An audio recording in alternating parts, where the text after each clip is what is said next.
Let's continue with for loop. Here in this example, we are initializing I to be 0. And in the second part, we are asking whether or while I is less or equal to 50, then execute this code. But for the simplicity of the example, we have only one line here inside. Console write line I. We will print I to the console window. So we expect to see in the console window from 0 to 50 printed on the console window. But if we will look here at the third part, we will see that although every time we are increasing I by 1, this time we are increasing I by 2. I equal I plus 2. It means that in the first iteration, of course, I will be 0, and 0 will be printed. But in the next iteration, I will be increased by 2. I equals I plus 2, so I will be equal to. So console write line will print 2. And the next iteration, I will be already 4. So 4 will be printed here.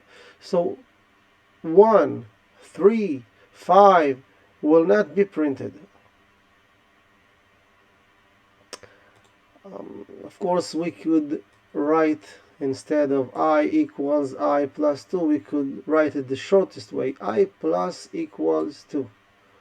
That's a short way to write the same thing. I equals I plus 2.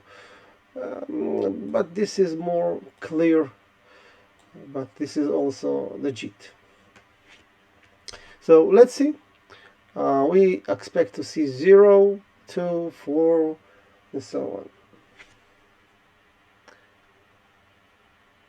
Right click on our project, debug, start new instance.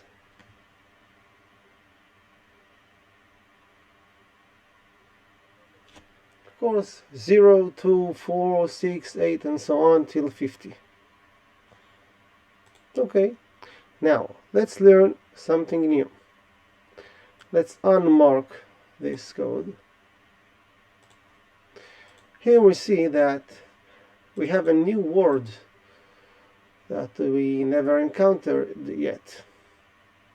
Break. Break means break out of the for loop, no matter what. So here we have if I equals 10, break out. Do not continue to work on this for loop. So it means that in the first iteration, I will be 0 will be printed, and then 2 will be printed, and 4 and 6 and 8 and 10. But when we'll reach 10, after after 10 was printed, then we have a question: if I equals 10, then break out of for loop. So we'll break out and we'll reach here the next line of code. So 12 and 14 and 16 will not be printed because this code will not be executed anymore. This means the break means go out of the for loop no matter what. So let's see. We expect to see here from 0 to 10, 0 to 4 to 10. Let's see. Right click, debug, start new instance.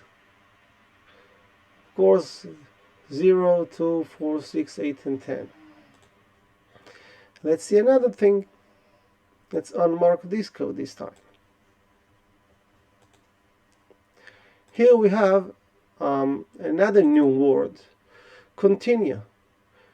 Continue means that skip the rest of the iteration and jump to the next iteration. It's not like the break. Break means go out of the for loop. Go out at all. Continue means go out of this iteration. Means that do not execute the rest of the code inside this block of code, but go to the next iteration. So in this example, of course, we are not expecting to see more than 10, because if I equals 10, break. But what about the 0, 2, 4, 6, 8?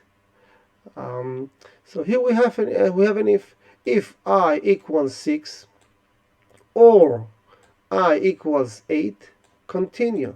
Means jump out of this iteration to the next iteration. So when I will be equal 6 or 8, we will not reach this code or this code. So we are not expecting to see 6 or 8 on the console window.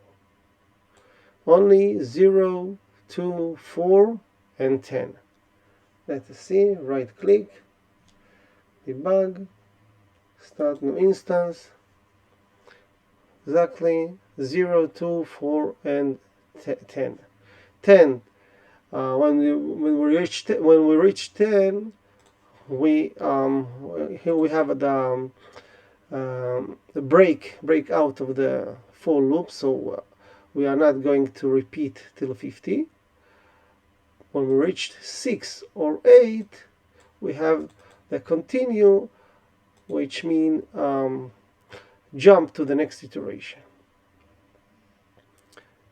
Now let's remark this code. And let's see another example. Usually, the for goes like this. Int I equals 0, I is less than 10, I plus plus. And then we are printing the I 0, 1, 2 to 10. Here we have the opposite way. Int I equals 10. I is more than 0, more, not less. More than 0, then I minus minus. And here we can print the I, and it will be 10, 9, 8, because it goes backward. Let's see. Right click on our project, debug, start new instance, 10, 9, 8. So this is exactly the same for loop, but goes backwards. We initialize I to be 10, and we are going backward, I minus minus minus. So the question is here, in the second part also must be, while I is more than 0. So when I will reach to 0, then we will go out of the for loop.